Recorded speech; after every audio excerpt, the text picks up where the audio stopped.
The Wind in the Willows by Kenneth, Grahame and read by Ngamoko, Nikora.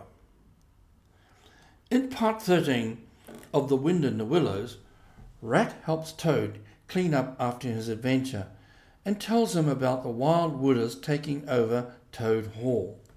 Toad attempts to take back his home and ends up sinking Rat's boat.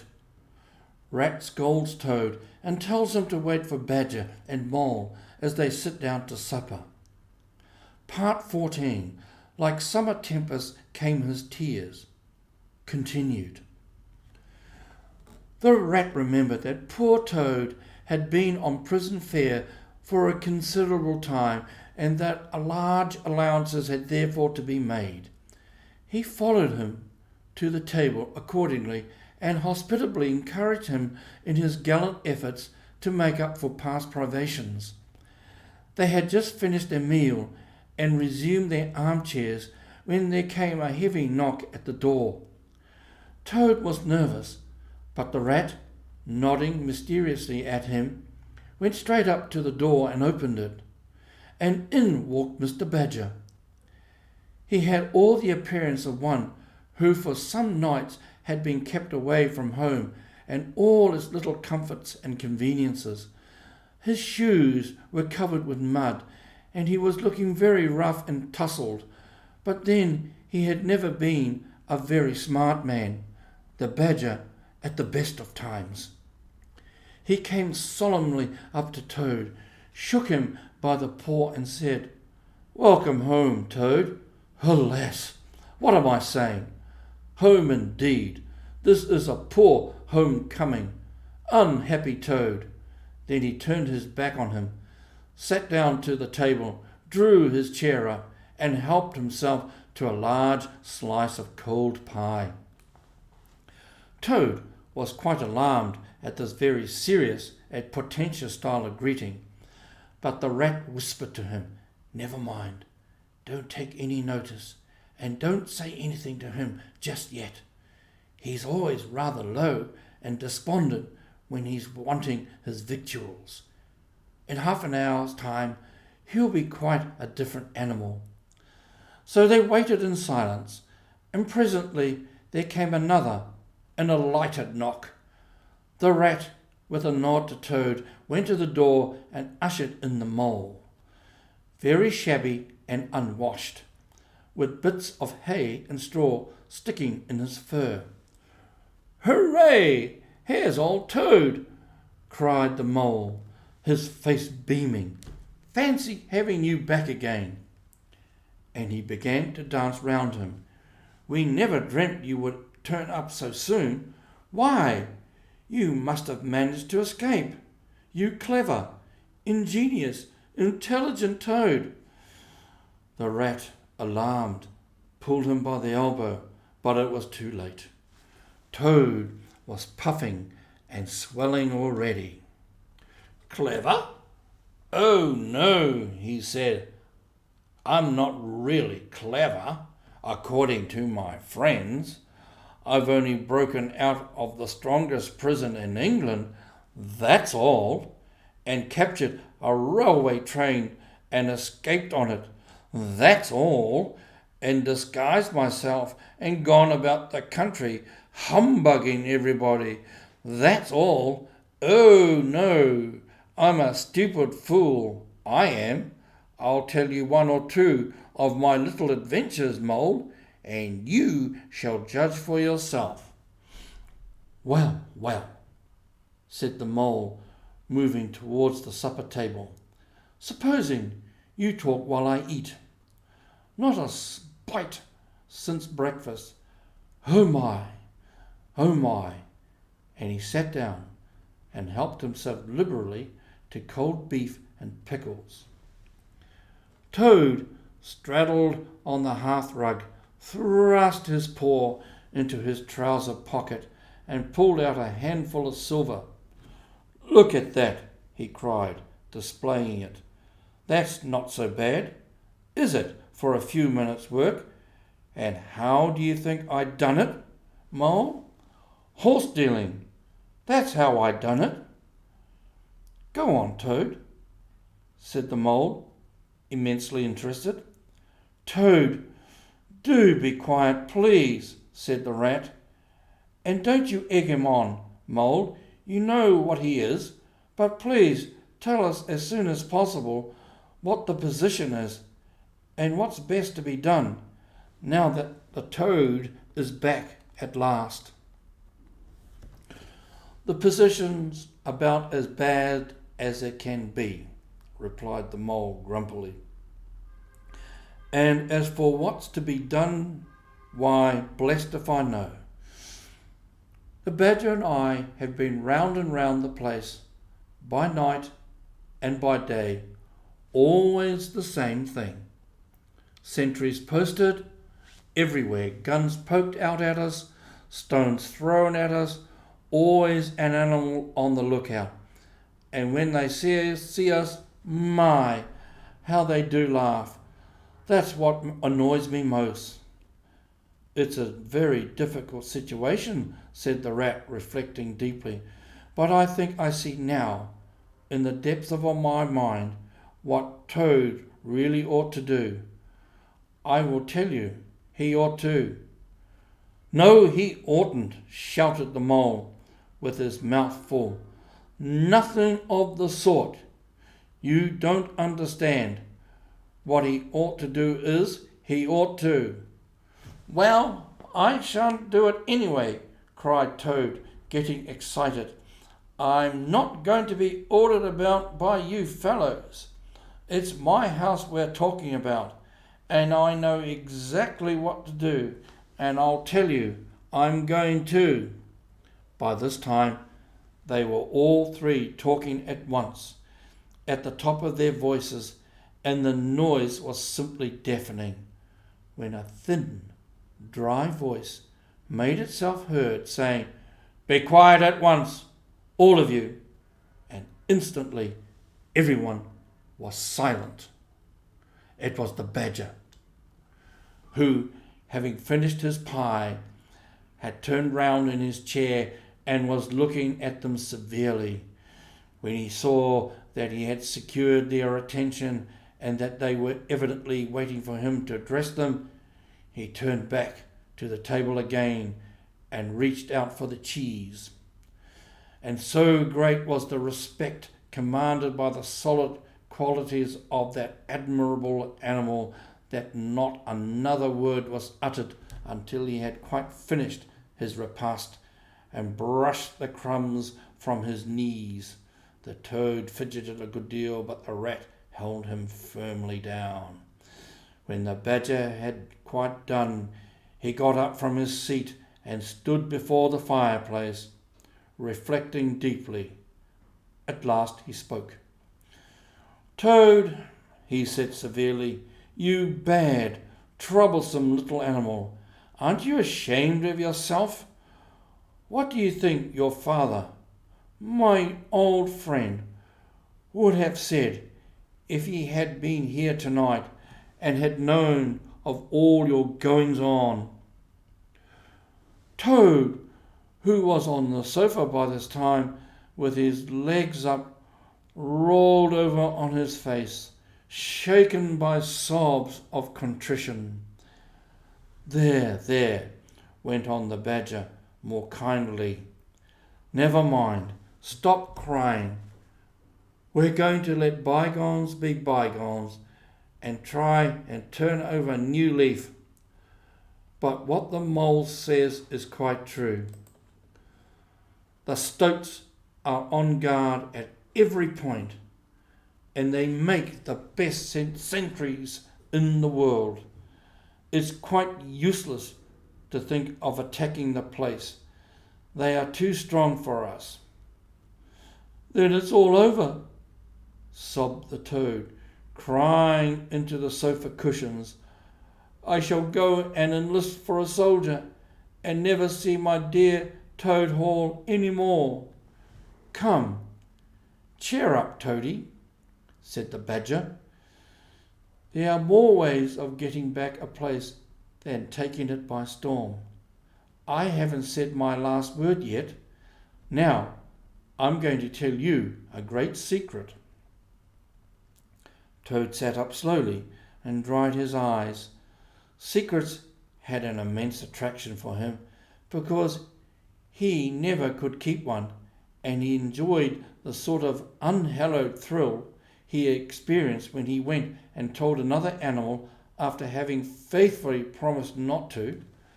"There is an underground passage," said the badger impressively, "that leads from the river bank quite near here, right up to the middle of Toad Hall." "Oh, nonsense, Badger," said Toad, rather airily. "You've been listening to some of the yarns they spin in the public houses about here. I know every inch of Toad Hall, inside and out. Nothing of the sort, I do assure you." "My young friend," said the badger with great severity, "your father, who was a worthy animal, a lot worthier than some others I know, was a particular friend of mine and told me a great deal he wouldn't have dreamt of telling you. He discovered that passage. He didn't make it. Of course, that was done hundreds of years before he ever came to live there. And he repaired it and cleaned it out because he thought it might come in useful some day, in case of trouble or danger, and he showed it to me. 'Don't let my son know about it,' he said. 'He's a good boy, but very light and volatile in character, and simply cannot hold his tongue. If he's ever in a real fix, and it would be of use to him, you may tell him about the secret passage, but not before.' The other animals looked hard at Toad to see how he would take it. Toad was inclined to be sulky at first, but he brightened up immediately, like the good fellow he was. 'Well, well,' he said, 'perhaps I am a bit of a talker, a popular fellow such as I am. My friends get round me, we chaff, we sparkle, we tell witty stories, and somehow my tongue gets wagging. I have the gift of conversation. I've been told I ought to have a salon, whatever that may be. Never mind. Go on, Badger. How's this passage of yours going to help us?' 'I've found out a thing or two lately,' continued the badger. 'I got Otter to disguise himself as a sweep and call at the back door with brushes over his shoulder, asking for a job. There's going to be a big banquet tomorrow night. It's somebody's birthday, the Chief Weasels, I believe, and all the weasels will be gathered together in the dining hall, eating and drinking and laughing and carrying on, suspecting nothing. No guns, no swords, no sticks, no arms of any sort whatever. But the sentinels will be posted out as usual,' remarked the rat. 'Exactly,' said the badger. 'That is my point. The weasels will trust entirely to their excellent sentinels, and that is where the passage comes in. That very useful tunnel leads right up under the butler's pantry, next to the dining hall.' 'Aha! That squeaky board in the butler's pantry,' said Toad. 'Now I understand it. We shall creep out quietly into the butler's pantry,' cried the mole. 'With our pistols and swords and sticks,' shouted the rat. 'And rush in upon them,' said the badger. 'And whack 'em, and whack 'em, and whack 'em,' cried the toad in ecstasy, running around and around the room, jumping over the chairs. 'Very well then,' said the badger, resuming his usual dry manner. 'Our plan is settled, and there's nothing more for you to argue and squabble about. So, as it's getting very late, All of you go right off to bed at once. We will make all the necessary arrangements in the course of the morning tomorrow." Toad, of course, went off to bed dutifully with the rest. He knew better than to refuse, though he was feeling much too excited to sleep. But he had had a long day, with many events crowded into it. Sheets and blankets were very friendly and comforting things after plain straw, and not too much of it, spread on the stone floor of a draughty cell, and his head had not been many seconds on his pillow before he was snoring happily. Naturally, he dreamt a good deal about roads that ran away from him just when he wanted them, and canals that chased him and caught him, and a large barge that sailed into the banqueting hall with his week's washing, just as he was giving a dinner party, and he was alone in the secret passage, pushing onwards, but it twisted and turned round and shook itself and sat up on its end.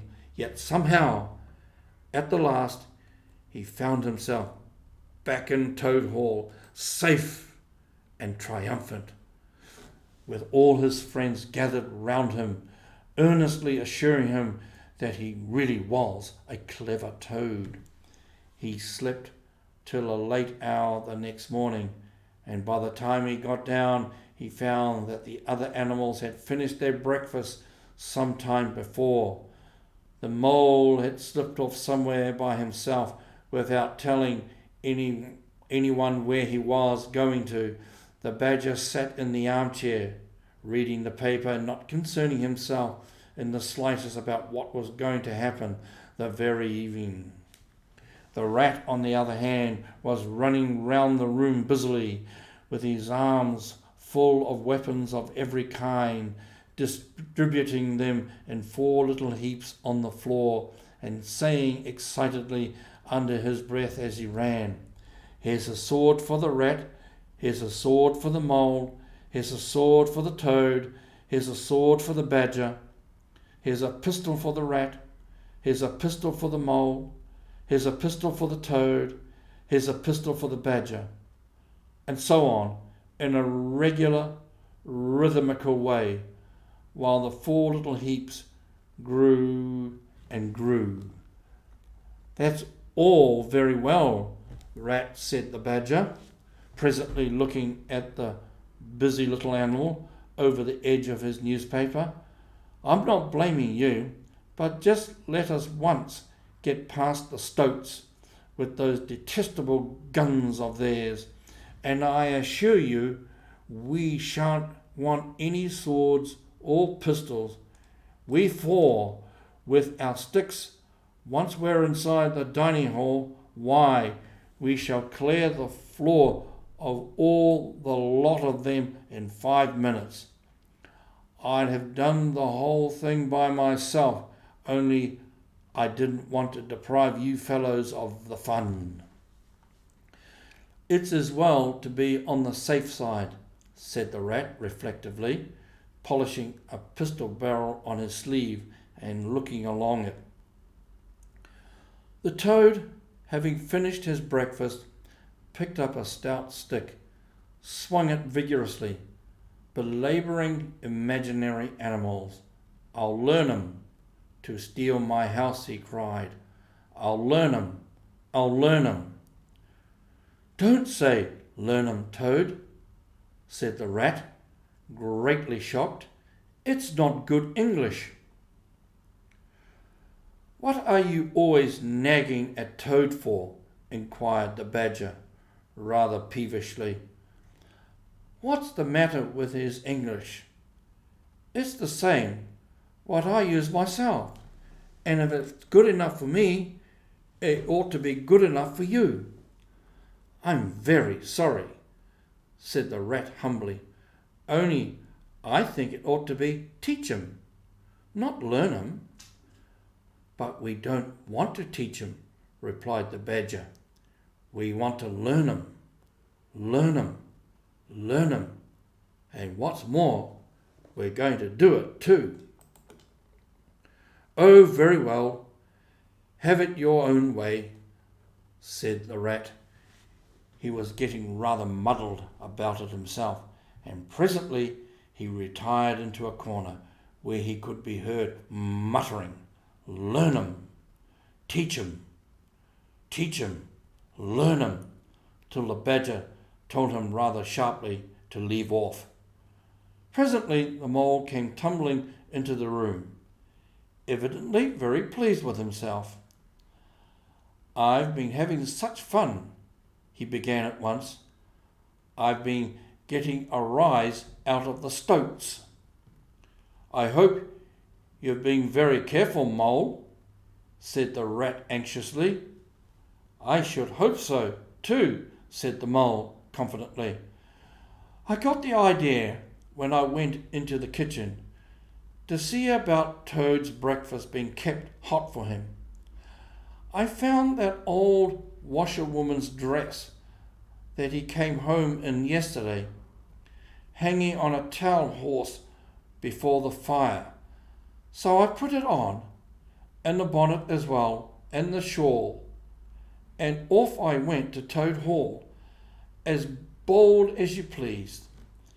The sentries were on the lookout, of course, with their guns and their who comes there, and all the rest of their nonsense. 'Good morning, gentlemen,' says I, very respectful. 'Want any washing done today?' They looked at me very proud and stiff and haughtily and said, 'Go away, washerwoman. We don't do any washing on duty or any other time.' Says I, 'Ho, ho, ho! Wasn't I funny, Toad?' 'Poor, frivolous animal,' said Toad, very loftily. The fact is, he felt exceedingly jealous of Mole for what he had just done. It was exactly what he would have liked to have done himself, if only he had thought of it first and hadn't gone and overslept himself. Some of the stoats turned quite pink, continued the mole, and the sergeant in charge, he said to me, very short, he said, 'Now run away, my good woman, run away. Don't keep my men idling and talking on their posts. Run away,' says I. 'It won't be me that'll be running away in a very short time from now.' 'Oh, Moley, how could you?' said the rat, dismayed. The badger laid down his paper. 'I could see them pricking up their ears and looking at each other,' went on the mole. 'And the sergeant said to them, "Never mind her. She doesn't know what she's talking about." "Oh, don't I?" said I. "Well, let me tell you this. My daughter, she washes for Mr. Badger, and that I'll show you whether I know what I'm talking about, and you'll know pretty soon too. 100 bloodthirsty badgers, armed with rifles, are going to attack Toad Hall this very night, by way of the paddock. 6 boatloads of rats, with pistols and cutlasses, will come up the river and effect a landing in the garden, while a picked body of toads, known as the diehards or the death or glory toads, will storm the orchard and carry everything before them, yelling for vengeance. There won't be much left of you to wash by the time they've done with you, unless you clear out while you have the chance.' Then I ran away, and when I was out of sight I hid. And presently I came creeping back along the ditch and took a peep at them through the hedge. They were all as nervous and flustered as could be, running all ways at once, and falling over each other, and everyone giving orders to everybody else and not listening. And the sergeant kept sending off parties of stoats to distant parts of the grounds, and then sending other fellows to fetch him back, and I heard them saying to each other, "That's just like the Weasels. They are to stop comfortably in the banqueting hall and have feasting and toasts and songs and all sorts of fun, while we must stay on guard in the cold and the dark, and in the end be cut to pieces by bloodthirsty badgers." "Oh, you silly fool, Mole," cried Toad. "You've been and spoiled everything." "Mole," said the Badger in his dry, quiet way, "I perceive you have more sense in your little finger than some other animals in the whole of their fat bodies. You have managed excellently, and I begin to have great hopes of you. Good Mole, clever Mole." The Toad was simply wild with jealousy, more especially as he couldn't make out for the life of him what the Mole had done that was so particularly clever. But fortunately for him, before he could show temper or expose himself to the Badger's sarcasm, the bell rang for luncheon. It was a simple but sustaining meal: bacon and broad beans and a macaroni pudding. And when they had quite done, the Badger settled himself into an armchair and said, "Well, we've got our work cut out for us tonight, and it will probably be pretty late before we're quite through with it. So I'm just going to take 40 winks while I can." And he drew a handkerchief over his face and was soon snoring.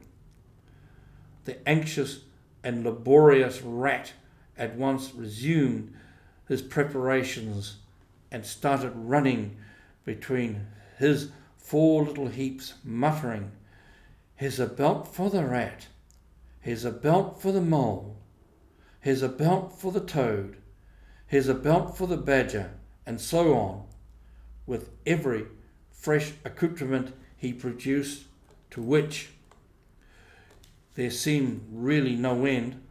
So the Mole drew his arm through Toad's, led him out into the open air, shoved him into a wicker chair, and made him tell him all his adventures from beginning to end, which Toad was only too willing to do.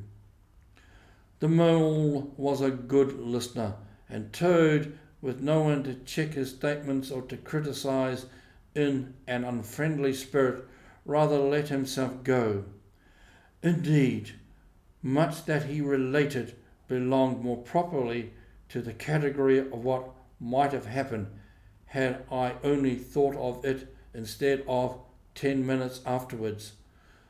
Those are always the best and the raciest adventures, and why should they not be truly ours, as much as the somewhat inadequate things that really come off? The end of part 14.